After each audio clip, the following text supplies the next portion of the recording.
Bismillahirrahmanirrahim. Assalamualaikum warahmatullahi wabarakatuh. Pemirsa channel terpilih MTA TV dan juga pendengar Persada FM dimanapun Anda berada. Alhamdulillah, puji syukur kita panjatkan kehadirat Allah Subhanahu wa Ta'ala, di mana di siang hari ini kita dipertemukan dalam acara Ruang Psikologi. Dan bersama saya Isna Taskia akan memandu Anda hingga kurang lebih sampai nanti pukul 2 siang. Dan pemirsa, kesehatan ini tidak hanya berkaitan dengan kondisi fisik kita ya, tetapi juga dipengaruhi oleh keadaan pikiran dan emosi. Hubungan keduanya ini seringkali tidak kita sadari. Nah, dalam kesempatan ini kita akan membahas tema mengenai psikosomatik saat pikiran berbicara melalui tubuh, dan alhamdulillah sudah hadir di studio dengan narasumber kita di siang hari ini dengan Ibu Dr. Suroyah Amin, spesialis kesehatan jiwa. Kita sapa. Assalamualaikum warahmatullahi wabarakatuh, dokter. Waalaikumsalam warahmatullahi wabarakatuh, Mbak Isna. Ya, kabar baik, dok? Alhamdulillah. Dan semangat ya, dok ya. Baik. Ya, tema kita siang hari ini nanti mengenai psikosomatik saat pikiran berbicara melalui tubuh. Kita nanti akan membahasnya lebih jauh lagi, begitu ya, dok ya. Untuk Anda pemirsa dan juga pendengar, Anda bisa bergabung di line telepon kami 02716793000 atau melalui SMS maupun WhatsApp kami di 08112553000. Ya, dok, untuk ke tema kita siang hari ini nih, dok, mengenai psikosomatik saat pikiran berbicara melalui tubuh. Nah, bisa dijelaskan terlebih dahulu nih, dok, mengenai tema kita siang hari ini. Silakan, dok. Oke, terima kasih, Mbak Isna. Berbicara terkait pikiran yang berbicara melalui bahasa tubuh. Oke. Psikosomatik itu kalau kita ambil dari katanya psyche dan somatik. Psyche itu psikologis. Psikologis itu meliputi pikiran, perasaan. Dan somatik itu badan. Sehingga ini ada rangkaian gangguan somatik yang tampak sedang berbicara, tapi basic utamanya dari gangguan pada psikologis si penderitanya. Ya.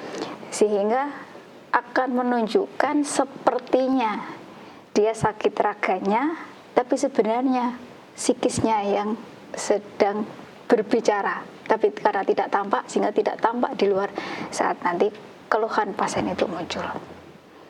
Jadi itu rangkaian antara psikologis yang menyebabkan gangguan somatik. Dan biasanya kasus-kasus psikosomatik ini yang menjadikan pasien itu muncul sebagai keluhan utama itu adalah, dok, saya pusing, saya berdebar-debar, saya perutnya nggak enak, ke dokter, entah dokter umum, entah dokter jantung, entah dokter dalam, fisiknya yang keluar. Dan nanti dilakukan obat, pemeriksaan, kok nggak sembuh, pindah second opinion. Jadi akan menjadi seperti bahasanya dokter shopping gitu ya, pindah dari dokter ke dokter, karena yang dirasakan bicaranya itu adalah tubuhnya. Jadi nanti ternyata ditemukan sudah dicek lab lengkap, USG atau mungkin CT scan, nggak ketemu apa-apa. Biasanya dari teman sejawat itu akan mengirim ke kita. Secara rasa dan organiknya kok nggak nyambung. Nah, setelah dieksplor di psikiaternya, ternyata basic utamanya adalah pada gangguan psikologisnya yang diwujudkan dalam bentuk tubuhnya. Seperti itu. Iya, kalau tadi kan perpaduan antara psikis dan dengan kondisi tubuh kita begitu, itu disebutnya untuk psikosomatik sendiri merupakan gangguan mental atau karena ada gangguan fisiknya nih, dok?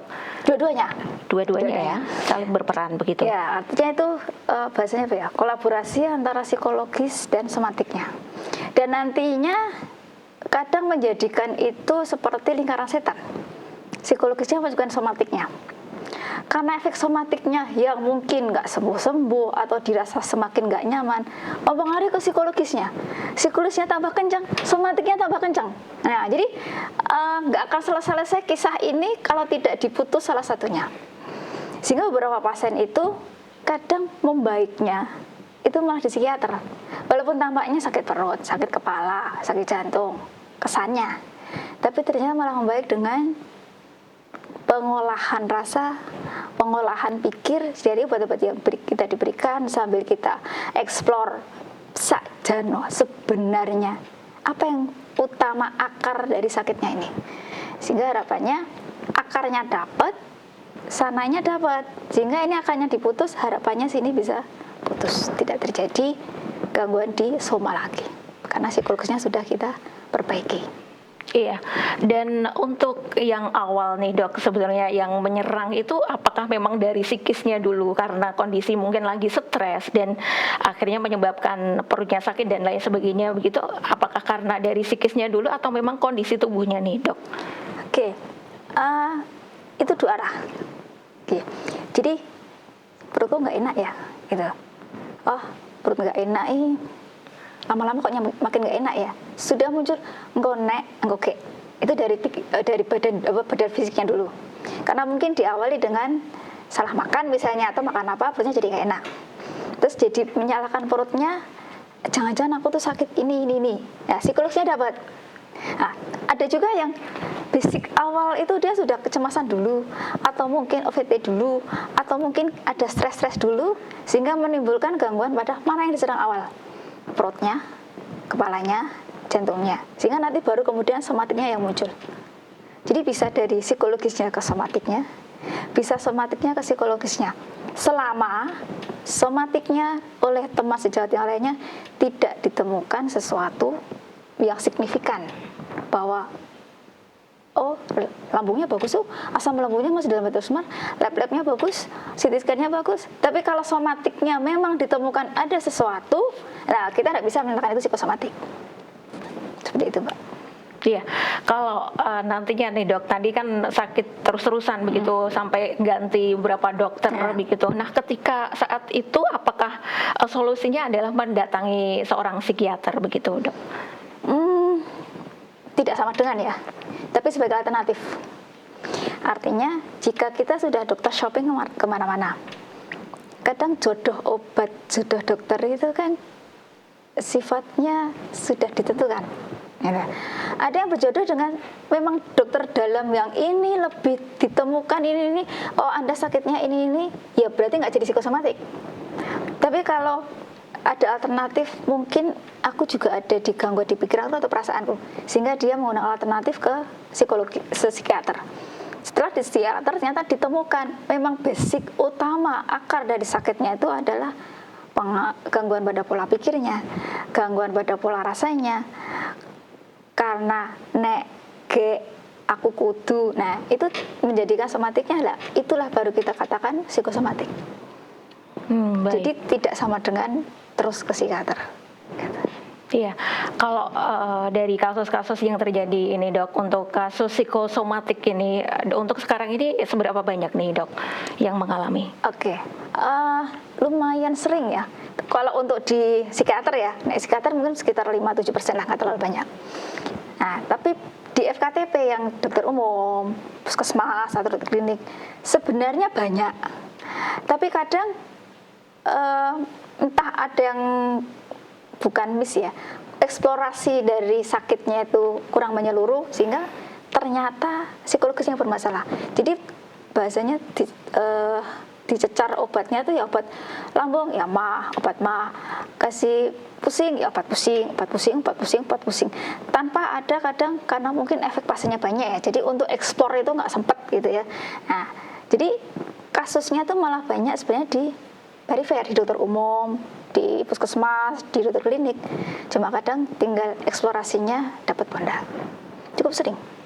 Iya, nah kita lihat nih dok, kalau kita ini untuk Gen Z gitu ya, mereka ini kan mereka mengalami seperti gangguan psikosomatik juga begitu. Nah, apakah ini memang faktor umur itu juga turut mempengaruhi gangguan psikosomatik ini, dok?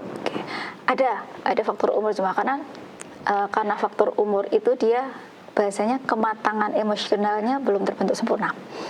Usia di bawah 21 atau 24 itu kematangan emosi kan sekitar di usia kurkuran apa ya, 21, 24, 23 itu. Sehingga pada usia-usia sebelumnya sangat mungkin resiko ketakutan, kekhawatiran apa yang ada pada dirinya itu ternyata adalah psikosomatik. Pernah kami dapat kasus itu anak SMP. Anak SMP itu kebetulan temannya sakit kanker tulang, diawali dari nyeri sendi dan akhirnya sendinya dipotong, tapi akhirnya meninggal karena usia SMP. Nah si temannya ini, bestinya itu merasa perut ikut-ikutan, lututnya tuh nggak enak, jadi dia jadi ketakutan, khawatiran, semakin sakit lah lututnya itu. Sudah dilakukan pemeriksaan dokter anak, ternyata basicnya itu kekhawatiran kalau dia nanti lututnya dipotong, karena persepsi dia sakit tulang sama dengan amputasi gitu. Akhirnya ke psikiater, ke tempat saya itu, kamu pernah sakit perut? Pernah. Perutmu dipotong nggak? Gitu. Kamu pernah sakit kepala?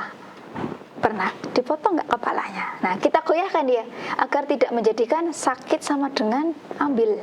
Nah dengan dia digoyahkan itu, harapannya dia bisa berpikir bahwa tidak setiap sakit sama dengan diambil. Nah, akhirnya membaiklah sampai sekarang, sudah tidak ada keluhan lagi terkait lututnya, karena basicnya kepikiran dengan temannya sehingga kayak memasuki di otaknya dia itu sama dengan tadi, karena memang basicnya masih SMP kan, masih labil juga pola pikirnya, emosional juga masih labil. Jadi begitu bisa digoyahkan, sudah selesai dia, tidak ada masalah lagi dengan lututnya. Baik, jadi ada pengaruh dari faktor umur, belum juga, lagi pengaruh gitu. gender. Gender juga bisa. Wanita tuh cenderung untuk psikosomatik lebih tinggi dibanding laki-laki, karena cenderung wanita tuh merasakan, gitu ya. ngerasake gitu ya. Laki-laki kan rasa sakitnya tuh akan cenderung lebih berbeda dibanding perempuan. Seperti itu. Iya, baik. Kalau kita tadi kan, biar kita tahu nih dok, ini termasuk gejala psikosomatik atau tidak begitu, bisa dikasih tahu nih dok untuk gejalanya apa saja dari fisiknya begitu? Oke. Kalau untuk membedakan antara ini psikosomatik sama real sakit gitu ya. Psikosomatik intinya sama-sama somatiknya kelihatan di depan, sakitnya kelihatan. Tapi kalau psikosomatik itu sudah dikasih obat masih nggak baik dan dicatatkan oleh teman sejawat itu lambungnya bagus, labnya bagus, USG-nya bagus. Coba ibu biasanya jawabannya, kamu jangan banyak berpikir gitu, ada dokter dalamnya gitu. Atau ke saraf, pusingnya nggak sembuh-sembuh dok, udah dikasih A, B, C, D, E, sudah dilakukan CT scan, normal semua. Kamu jangan banyak berpikir. Biasanya yang dijawabkan adalah jangan banyak berpikir gitu. Nah akhirnya kalau memang secara pemeriksaan lengkap komprehensif tidak ditemukan sesuatu yang signifikan pada sakit somanya, kita nyatakan di psikosomatik. Tapi kalau dokternya menyatakan ya memang di lambungmu tuh kadar asamnya terlalu tinggi sehingga kamu merasa tidak nyaman, dan kadar asam lambungmu tinggi itu karena kamu ada masalah pada infeksi misalnya, sehingga cuma dari dokter dalamnya kalau infeksi dan asam lambung naik ini sininya penyebabnya apa ya? Nah ini bisa tumpang tindih. Jadi ini memang somatik murni yang secara rasa tuh sakitnya nggak sampai gini banget gitu. Kan sakit itu sifatnya relatif ya. Ada yang sakit banget, agak sakit sama B aja gitu. Nah kalau kayak gini tuh biasanya cuma agak sakit sih kalau kondisinya lambung kayak gini gitu. Jadi emang secara fisik lambungnya emang bermasalah gitu. Dan dokter dalam menyatakan bahwa lambungnya bermasalah, tapi lambung kayak gini tuh yang memang terasa sakit, ini ngerap banget, tapi kok ini rasanya banget. Nah ini bisa kolaborasi antara dokter dalam dan dokter jiwanya, sehingga nantinya berjalan bersama menuju kenyamanan pasiennya. Tetap ada masalah, tapi bicaranya masalah gimana masalahnya ini nggak menjadikan heboh pasiennya gitu. Iya. Itu kalau kita sudah ke dokter nih dok, kalau misalnya belum ke dokter begitu, apakah memang ada ciri-ciri khusus nih untuk membedakan apakah ini gangguan psiko atau gangguan somatiknya begitu? Kalau ada gangguan somatik, sebaiknya kita periksa dulu ke dokter. Dokter umum boleh, dokter dalam boleh, dokter jantung boleh, dokter saraf boleh, untuk memastikan dulu ini somanya tuh memang sesuatu atau tidak. Karena kalau memang somanya ada sesuatu nih, kalau terlambat itu nanti penanganannya lebih sulit. Jadi kalau kita bicara di depan, harapannya bisa penanganannya lebih awal sehingga kenyamanannya akan lebih segera didapatkan. Karena efek dari sakit itu kan nanti ada dampaknya juga. Misalnya performansinya terganggu, sering izin dari kantor kan juga jadi pengawasan misalnya. Karena nggak nyaman, gangguan tidurnya. Karena nggak nyaman di perutnya, gangguan makannya. Jadi ada dampak berikutnya yang harapannya nggak sampai ke sana, di sini sudah diatasi. Sehingga begitu ada ketidaknyamanan rasa, kita evaluasi. Saya tuh nggak pernah kayak sakit kepala, ini kepalanya sakit banget ya. Nah, coba deh saya tak periksa, coba cek tensinya, coba periksa apanya. Jadi tetap di awal itu sebaiknya tetap dipastikan, divalidasikan ke ahlinya.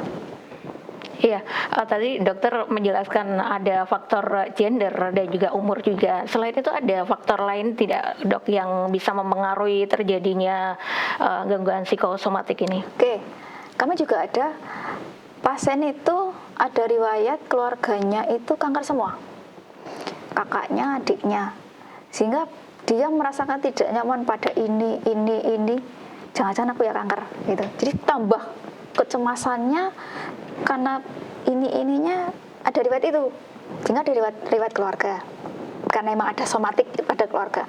Belum tentu padahal ini dari dokter teman sejawat yang lain tuh tidak ditemukan sesuatu signifikan, tidak organnya juga masih baik-baik saja, sehingga kolaborasi dengan dokter jiwa karena untuk mengurangi intensitas nyerinya, membantu terkait intensitasnya dalam mengatur pola pikirnya. Ada lagi yang dia dari dengan traumanya itu entah jatuh sehingga dia menjadi tidak sadar, sehingga nanti bisa dipisahkan jatuh sama dengan tidak sadar lagi. Nah, jadi psikosomatik itu bisa juga dari trauma pada kecilnya atau trauma pada keluarganya yang menjadikan dia menjadi lebih sensitif terkait rasa nyerinya. Iya, kalau kita mengalami stres yang berkepanjangan nih dok, atau mungkin anxiety begitu. Nah, apakah dari hal-hal yang seperti ini tuh pada akhirnya bisa menimbulkan keluhan fisik kita, seperti mungkin pusing, sakit kepala, maksud kami untuk sakit perut dan lain sebagainya begitu? Kalau menyatakan bisa, oke, tapi tidak selalu. Stres berkepanjangan, kita belum bicara kecemasan nih, stres dulu. Stres yang berkepanjangan itu bisa menimbulkan psikosomatik, depresi, kecemasan atau gangguan mental lainnya. Nah, stres berkepanjangan ini tidak kita sama dengankan akan terjadi ini jika kita bahasnya coping atau pertahanan tubuh kita dalam menghadapi stresnya ini baik. Justru dengan kita mendapatkan banyak stres, sangat mungkin kita menjadi lebih bijak dalam mensikapi sebuah ujian atau stres. Atau kita yang menjadi tadi distres. Distres itu ya cemas, depresi, psikosomatik atau gangguan mental lainnya. Jadi sesuatu kisah yang lama terjadinya, tubuh itu akan menjawab bahwa kita sakit. Nah, dengan kita sakit, kita keluarkan hormon yang mengabarkan keseluruhannya, hei kalian semua, saat ini tubuhmu sedang sakit. Kortisol yang mengabari. Nah, kortisol ini jika dikeluarkan dalam waktu yang panjang, itu dampaknya akan membuat kerusakan sistem yang lain. Tinggal mana yang rapuh. Mau di kepala, sakit kepala, di perut, jadinya gangguan pencernaan, entah di lambungnya, entah di ususnya. Mau di sistem muskuloskeletal, capek nggak sembuh-sembuh. Mau di sistem di jantungnya, berdebar-debar. Jadi kortisolnya bisa memberikan dampak kemana, mana yang paling rentan. Itu kalau jadi kisah ini. Tapi kalau kita dalam mensikapi stres ini diterima dengan bahasanya kita ikhlas, sabar dan sadar. Dengan kita menerima kisah ini tadi, oh saya emang sudah sakit, ya namanya orang hidup, ya kalau nggak sakit sembuh kan itu. Dengan kita menerima ini, bahasnya ikhlas, menerima apa yang terjadi pada kita, inilah dah kisah terbaik kita. Sehingga harapannya itu menjadikan kita endorfinnya yang keluar, endorfin keluar, tenang semua, lebih cepat sembuhnya. Seperti itu. Jadi tidak sama dengan. Iya, langkah pertama apa nih dok yang kita lakukan gitu kalau seseorang itu mencurigai dirinya terkena gangguan psikosomatik ini? Kalau kita aware dari diri kita, sepertinya memang aku saat ini pusing, tapi kayaknya aku tuh pusingnya mungkin apa karena aku kebanyakan pikiran tentang skripsi ya, misalnya gitu ya. Mungkin agak tak turun sedikit, mikirku skripsi tak selok ke Nah, harapannya nanti pusingnya keturun. Nah, kalau kayak gitu berarti kita nemukan diri kita. Itu tergantung kitanya. Kalau kita pusing orang nggak sembuh-sembuh, ya kita periksa aja dulu untuk pastikan ke sana. Iya, baik. Baik, Dok. Nanti kita lanjutkan obrolan kita di tema kita siang hari ini ya, psikosomatik saat pikiran berbicara melalui tubuh. Dan untuk Anda pemirsa yang ingin bergabung, Anda bisa bergabung di line telepon kami 02716793000 atau melalui SMS maupun WhatsApp kami di 08112553.000. Dan ruang psikologi akan kembali selepas beberapa informasi yang berikut ini.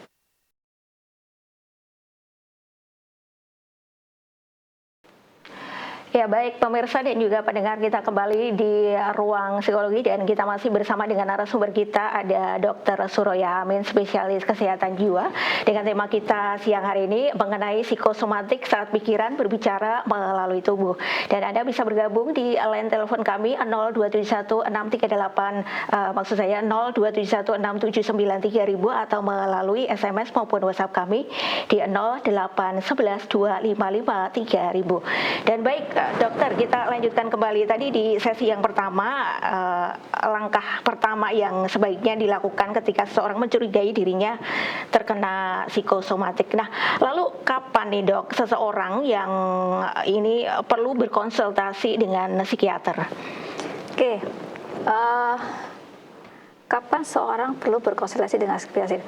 Tetap karena keluhan tadi fisik somatik ya. Kita menyatakan dulu bahwa dari dokter spesialis dalam atau mungkin dokter umumnya tidak menyatakan Anda nggak apa-apa. Dari keseluruhan Anda tidak apa-apa. Jadi kita mulai berpikir, apa jangan-jangan apa saya ini ada masalah pada rasa dan pikiran kita. Nah, kalau sudah mulai ke arah sana, kita sudah mulai berpikir yang ahli dalam pikiran dan rasa adalah psikiater. Nah, kita perlu datang ke dokter untuk mengungkapkan saya sebenarnya keluhannya awal itu adalah ABCDE, pusing atau apalah itu. Tapi dari dokter dalamnya tidak menyatakan apa-apa. Nah, apakah jangan-jangan saya itu ada yang salah dengan pikiran dan perasaannya, gitu. Selain itu, kita sudah menemukan adanya gangguan pada aktivitas kita. Saya jadi karena efek sakitnya ini, saya jadi sering izin karena tiba-tiba sakit, atau karena saya jadi masak gosongan ibu rumah tangga, atau jadi aktivitas saya sebagai seorang ibu sering jadi mulai terganggu. Kemudian terjadi mulai gangguan pola hidupnya karena dampak pusingnya, saya tidurnya kurang karena bisa terbangun karena pusingnya, atau mungkin kalau bapak-bapak atau orang di luaran malah melampiaskannya dengan rokok atau mungkin malah alkohol. Jadi sudah mulai yang bisa nggak menyentuh itu menjadi menyentuh itu karena efek sakitnya yang belum terasa menyenangkan, terasa nyaman, gitu ya. Sehingga kita menjadikan aware diri itu untuk kayaknya aku harus segera psikiater karena sepertinya stresku, cemasku, takutku ini dan muncul di fisikku itu nggak baik. Jadi aware pada dirinya bahwa saya memang sudah butuh konseling terkait rasa tidak nyaman pada pikiran dan perasaan saya. Iya, baik, begitu ya. Dan ini ada beberapa yang sudah masuk nih dok. Saya bacakan untuk yang sudah bergabung dari Ibu Siti Rohani Wonosobo ini dok.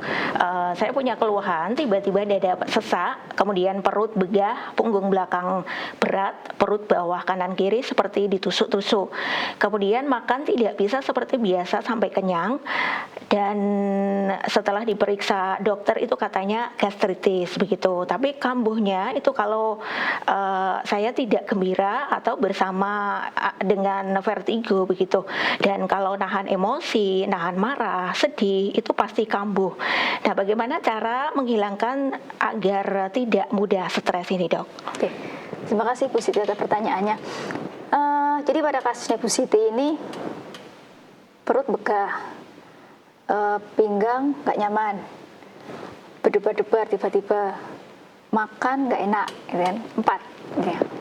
Pada pasien ini saya ketemu langsung, biasanya nanti akan saya compare dengan sistem yang lain. Bagaimana dengan tangannya Bu, kalau untuk buat masak bisa enggak? Bagaimana dengan kakinya Bu, terasa nyaman atau tidak untuk jalan? Bagaimana nanti, bukan membandingkan antara yang sakit dan sehat, tapi kita mau harapannya keempat sakit ini itu lama-lama nanti bisa berpindah ke zona nyaman, sehingga fokus pada di sini itu selama-lama bisa menurun. Tadi memang disebutkan, beliau sudah aware terhadap dirinya. Set muncul ini tuh jika tidak bahagia, menahan marah, menahan emosi, sehingga ini setelah didapatkan ini kita mundur lagi. Saya tidak bahagia saat. Nah, saat apa? Misalnya saya tidak bahagia saat tanggal 30 karena uang saya habis, tapi nanti tanggal 1 saya gajian, saya senang. Misalnya ini ya. Ya nanti di antara solusinya uangnya tuh ada atau 1 sampai 30. Nah, jadi kita journaling saya tidak bahagia itu adalah saat. Nah, saat apa? Harapannya ini sakit. Ini tidak bahagia, menahan marah, menahan emosi. Nah, kita dicari di sini. Kita upaya preventifnya di sini, mengobatinya utamanya pada di sini. Nah, karena kita mau mencari akar emosi kita, akar sakit somatik kita. Akarnya apa? Saat tidak bahagia karena apa? Saat menahan marah, saya menahan marah karena saya anyel jika rumah saya kotor misalnya. Nah, tapi tidak bisa saya ungkapkan rasa marahnya karena saya nggak bisa marah. Nah, ya berarti mungkin diupayakan dengan rumah selalu bersih misalnya. Jadi kisah sakit di sini, penyebabnya di sini, kita cari di sini. Nah, biar kita tahu nanti akar emosional, akar masalahnya di sini itu kita pitati, kita pilih satu mana yang akan selesai. Harapannya di sini selesai, tidak terjadi di sini, sehingga ini tidak terjadi. Nah, walaupun memang kita sudah perlu obat untuk menangani ini dulu. Nah, sambil menangani ini kita sambil di sini sama di sini. Kita cari di sini. Karena utamanya itu sebenarnya yang bisa mengobati psikosomatik itu pasien sendiri. Utamanya dokter itu cuma bahasanya gampang ya biar nggak terlalu sakit, tapi juga tidak mengobati secara langsung karena utamanya pada akar emosi beliau. Nah, jadi kita mengobati komprehensif semua, ibunya juga bersama-sama plus keluarga. Jadi kita semuanya harapannya bisa segera bentuk kenyamanan bersama. Ya, baik. Begitu ya Ibu Siti Rohani di Wonosobo. Dan yang kemudian ini dari hamba Allah nih dok, ingin bertanya dokter, kebiasaan buruk apa yang bisa menjadi tanda-tanda stres? Salah satu kebiasaan buruk saya itu misalnya punya rasa ingin tidur terus walaupun tidak mengantuk dan sangat susah ketika ingin melakukan kegiatan yang lebih bermanfaat. Oke. Di antara tanda-tanda stres tadi ya, itu mah di antara tanda stres, hawaannya mager gitu ya, malas gerak gitu. Jadi bawaannya tuh pengen tidur, nggak mau ngapa-ngapa, nggak mau berkarya, melakukan sesuatu yang bermanfaat itu berarti kan sama dengan berkarya. Sehingga ini terjadi saat kapan? Saat kita mager, saat kita pengen tidur, itu terjadi kapan? Oh, ini terjadi saat saya gabut misalnya. Gabut itu dia nggak ada kegiatan yang dilakukan, sehingga saya pengennya gini. Nah, sehingga untuk mengatasi ini kita atasi di sini. Gimana caranya supaya kita tuh nggak gabut? Dengan cara apa?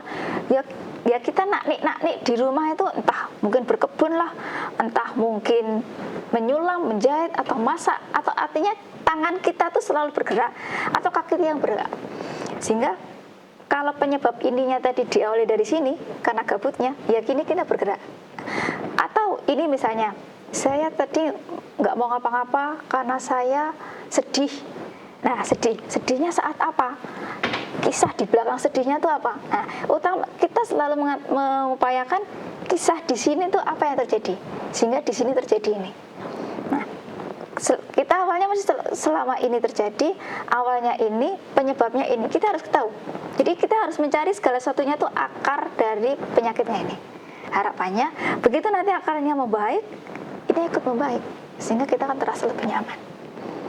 Jadi tanda-tanda stresnya ya diantaranya mager itu termasuk kebiasaan buruk, karena mager itu dampaknya badannya tidur, tapi belum tentu pikirannya tidur, pikirannya nanti gerambyang. Nah itu nanti efeknya kemana-mana, bisa kemana-mana. Jadi harapannya kita selalu bergerak aktif, melakukan sesuatu yang positif. Harapannya kita akan selalu merasa punya value, nah, punya harga. Nah itu membantu kita untuk selalu ingin berkarya. Jadi kalau kita malah, apakah aku bisa? Itu malah semakin turun nanti, semakin value-nya rendah, semakin tidak pengen ngapa-ngapa, karena toh saya juga nggak bisa apa-apa. Nah, harapannya kita selalu memberikan karya apapun bentuknya. Iya, jadi kebanyakan mager itu jadi memicu terjadinya stres itu ya, Iya. Dok ya. Kalau ditambah nih, Dok, sekarang kan scroll media sosial begitu, itu bagaimana nih, Dok? Tergantung yang dilihat.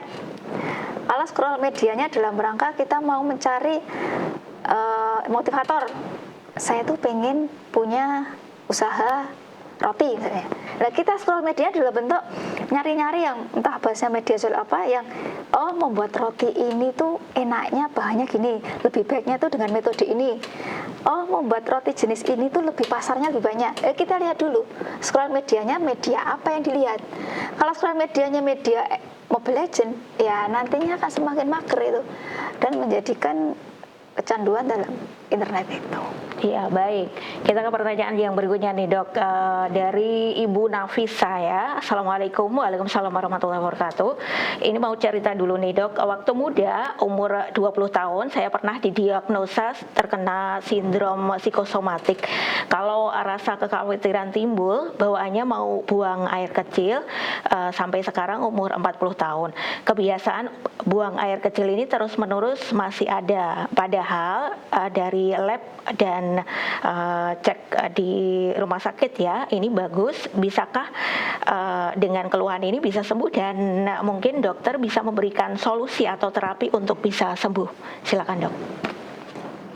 Kita samakan dulu persepsi sembuh dulu. Kalau kita sama dengan kan sembuh sama dengan tidak kencing kan jadinya malah salah, ya kan? Karena kita samakan dulu persepsi sembuh. Kalau kita menyatakan panas dikasih obat tidak panas sama dengan sembuh. Jadi kalau versi sembuh ibu adalah tidak banyak kencing, kita lihat dulu. Kita lihat frekuensi, volume dari air minum yang diminum ibu, jenis air minum yang diminum ibu. Sehingga kalau jenisnya macam-macam teh, nah teh itu diuretik, akan dampaknya banyak kencing. Artinya banyak kencingnya itu tidak sama dengan sakit. Ya. Nah, kemudian kalau memang volumenya kita, karena saya tuh di tempat yang terbuka lapangan misalnya, sehingga saya akan banyak minum. Banyak minum itu kalau memang keluarnya banyak, bukannya itu sama dengan pas, gitu ya. Jadi kita dalam mensikapi sesuatu yang banyak kencing itu belum tentu sama dengan sakit. Gitu. Dengan kita tidak menyatakan diri kita bahwa kita itu sakit, akan membantu terkait rasa kita bahwa ya wajar lah aku banyak kencing dan alhamdulillah kencingku putih bening jernih, berarti masih normal. Nah, dalam kita mensikapi ini nanti harapannya dia aja tuh banyak kencing, nggak ada tuh yang protes kenapa aku banyak kencing misalnya. Jadi harapan kita persepsi sakit itu bisa membantu kita dalam mensikapi sakit kita. Sehingga kalau kita menyatakan aku banyak kencing berarti aku sakit A, B, C, D, itu malah akan tambah banyak kencingnya karena akan kecemasannya yang muncul. Tapi kalau dengan banyak kencing, alhamdulillah aku tuh banyak kencing, banyak yang keluar, nggak ada yang macet gitu kan. Nah, kita harapannya bisa seperti itu sih. Mensikapi sakit kita itu akan mempengaruhi prognosisnya, mempengaruhi perjalanan penyakitnya. Ya, baik. Demikian ya Ibu Nafisa yang sudah bertanya. Ini ada pertanyaan kembali nih, Dok. Dari Mbak yang bernomor ini ya, Mbak Tifa ya.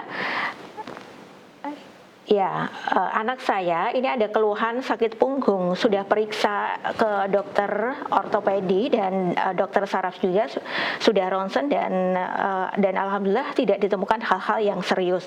Nah, beberapa bulan terakhir ini ditemukan ada benjolan di punggung, kemudian badan sakit, tiduran juga sakit, sekolah tidak konsentrasi ya. Ini putrinya ya Ibu ya.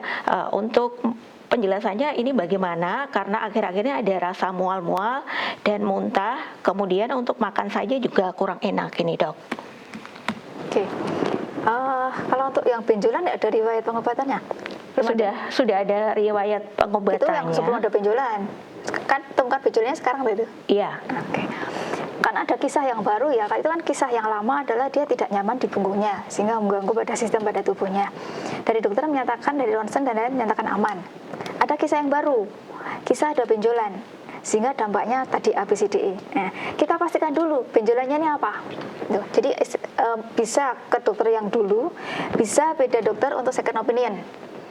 Karena benjolan itu belum tentu sesuatu, tapi bisa juga sesuatu. Artinya kita harus pastikan dulu, entah itu mau diambil, entah itu mau di PA atau apalah itu, nanti dokternya yang menentukan ini jenisnya apa dulu benjolannya itu. Karena harapannya bukan kita akan lah kan dulu enggak apa-apa gitu, berarti ini paling ya enggak apa, jangan. Kita ada kisah baru nih soalnya, kisah yang lalu sudah dinyatakan tidak ada apa-apa, mungkin ini ada kisah yang baru yang kita, yang namanya perjalanan penyakit, kadang kita tidak tahu akan seperti apa penyakit kita. Kita meriksa di sini, keluarnya di sini, dinyatakan baik-baik, tapi di sini tuh berjalan ternyata. Ada kisah penyakit apa yang membantu, bukan membantu, muncul sehingga muncul di sini. Kalau kita menggunakan data di sini nggak bisa, gitu. Jadi kita harapannya ya apa yang muncul sekarang dipastikan dulu. Dan harapannya itu memang ya entah kalau tumor ya bahasnya tumor jinak lah harapannya. Nah terkait dengan karena dulu dinyatakan tidak apa-apa menjadikan dampak seperti ini, nah harapan kita adalah mensikapi sakitnya ini, oh ada benjolan, tapi dampaknya saya bikin mual dan lain-lain. Oh mungkin saya mual kalau maam ini, tapi kalau maam ini nggak mual, ya kita pakai maam yang ini misalnya. Oh ternyata kalau buat tiduran atau apa nggak enak, saya enaknya miring, ya sudah miring. Jadi dalam kita mensikapi sakitnya, biarin kita sambil berobat, sambil kita mengalir apa yang ada, kisah yang terjadi pada diri kita itu kita jadikan itu sebagai ya ini memang kisah yang terjadi padaku, kisah yang memang sudah diizinkan Allah terjadi pada diriku, ini pun sudah ada kisah di dalam Lauh Mahfuz untukku, sehingga kita lebih bahasanya menerima lapang dada dalam mensikapi ini. Nah kalau kita sudah bisa lapang dada, ikhlas dan lain, endorfinnya yang muncul. Nah endorfin yang muncul harapannya mual turun, nyeri turun, sambil kita bergerak ke dokter spesialisnya untuk menyatakan apa nasib benjolan itu. Baik, begitu ya Ibu yang sudah bertanya nih Dok.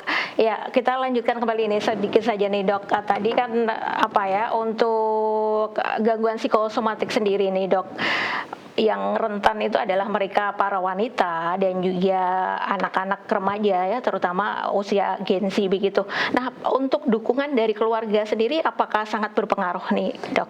Sangat, oke. Tapi kita lihat dulu ya, kadang stresornya itu juga dari keluarga juga bisa. Nah, kalau stresornya itu adalah keluarga, jadinya psikologisnya dan somatiknya terganggu. Dengan keluarga itu tahu, oh ternyata aku perlu menurunkan marahku, oh aku terlalu menuntut sehingga aku turunkan rasa tuntutanku ke anak. Dengan menurunkan stresornya, harapannya ikut turun. Selain itu, dukungan dari keluarga adalah misalnya dari dokternya ini dikasih obat A, B, C, D, E. Keluarga mantau, sudah minum obat belum, Bu? Sudah aktivitas yang diperintahkan dokternya sudah dilaksanakan belum? Jadi kita ada support system yang menganggap apa ya? Tidak menjadikan dia pelor orang sakit nggak sembuh-sembuh, manja, lebay, nah itu masih ditambah sakitnya. Selain itu dukungan keluarga itu juga harapannya bisa memvalidasi rasa. Jadi validasi rasa ini sakit tuh, bukan ngono ya dirasa-rasa sakit. Itu kan semakin turun itu rasanya gitu. Jadi harapannya validasi rasa, support sistemnya, bagaimana kita harus melakukan, harapannya bisa baik. Ya, sangat berpengaruh begitu ya Dok ya. Ya tidak terasa nih Dok, kebersamaan kita sudah berada di penghujung waktu. Sebelum diakhiri, mungkin ada hal yang ingin disampaikan kembali terkait tema kita siang hari ini. Silakan dokter.